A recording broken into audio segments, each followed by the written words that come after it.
நாளை நண்பகல் 12 மணி முதல் 1:30 மணி வரை இலங்கை சட்டத்தரணிகள் சங்கத்தின் உறுப்பினர்கள் பாராளுமன்றத்திற்கு வருகை தரவுள்ளனர். பாராளுமன்றத்தில் உள்ள 225 உறுப்பினர்களுக்கும் பாகுபாடின்றி இது தொடர்பில் தெளிவுபடுத்துவதற்கு நடவடிக்கை எடுக்க வேண்டும். இந்த சந்தர்ப்பத்தை பயன்படுத்தி 225 பாராளுமன்ற உறுப்பினர்களும் இதில் கலந்து கொள்ள வேண்டும் என நான் கோரிக்கை விடுக்கின்றேன்.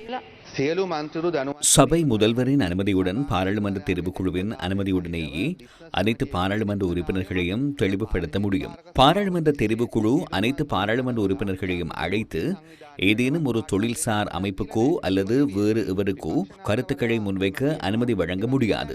இவ்வாறு இருக்கும் போது எதிர்க்கட்சித் தலைவர் அது தொடர்பில் கோரிக்கை ஒன்றை விடுக்கிறார். சில ஊடகங்களும் அது தொடர்பில் செய்தி வெளியிடுகின்றன. எனவே தயவு செய்து உங்களிடம் கோரிக்கை ஒன்றை விடுக்கிறோம். பாராளுமன்ற உறுப்பினர்களை இணைக்கும் செயற்பாட்டை செய்ய வேண்டாம். உங்களது கட்சி உறுப்பினர்களை உங்களால் இணைக்க முடியும். எனினும் தெரிவுக்குழுவின் இணக்கப்பாட்டுக்கு அமைய சபை முதல்வரின் அனுமதியுடனேயே அனைத்து பாராளுமன்ற உறுப்பினர்களையும் அழைக்க முடியும். சட்டத்தரணிகள் சங்கத்தின் உறுப்பினர்கள் வருகை தர உள்ளதாகவும் இது தொடர்பில் கலந்துரையாடுவதற்கு சந்தர்ப்பம் வழங்கப்பட வேண்டும் எனவும் எதிர்க்கட்சித் தலைவர் சபாநாயகருக்கு கடிதம் அனுப்பியிருந்தார். அதன் பின்னர் ஆகஸ்ட் மாதம் 4ஆம் தேதி இலங்கை சட்டத்தரணிகள் சங்கம் அதனை நிராகரித்தது.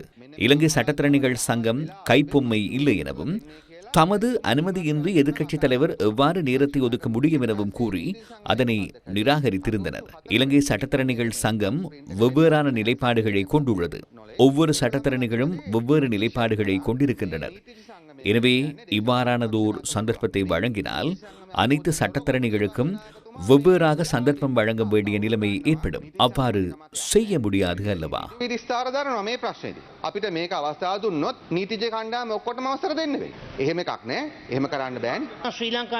இலங்கை சட்டத்தரணிகள் சங்கம் அந்த கோரிக்கையை நிராகரிக்கவில்லை. இது சிறந்த யோசனை என்றே அவர்கள் கூறுகின்றனர். எனினும் நாம் கூறிய திகதி பொருத்தமற்ற ஒரு திகதி என்றே அவர் இந்த கடிதத்தில் சுட்டிக்காட்டியுள்ளார். நான் அந்த கடிதத்தை சபைக்கு சமர்ப்பிக்கின்றேன். அதேபோன்று நாளை வரும் 225 உறுப்பினர்களுக்கும் அது தொடர்பில் தெளிவுபடுத்துமாறு இலங்கை சட்டத்தரணிகள் சங்கத்தின் தலைவருக்கு நான் கடிதம் அனுப்பினேன். அதற்கு தான் உள்ளிட்ட சட்டத்தரணிகள் தயாராக இருப்பதாக அவர் பதில் கடிதம் அனுப்பியுள்ளார்.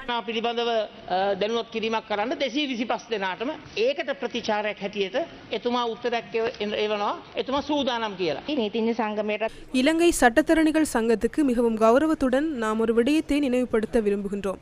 பாராளுமன்றத்தில் உள்ள அனைத்து ஆளும் எதிர்க்கட்சி பாராளுமன்ற உறுப்பினர்களும் இலங்கை சட்டத்தரணிகள் சங்கத்துடன் கலந்துரையாடலை நடத்துவதற்கு தயாராக இல்லை.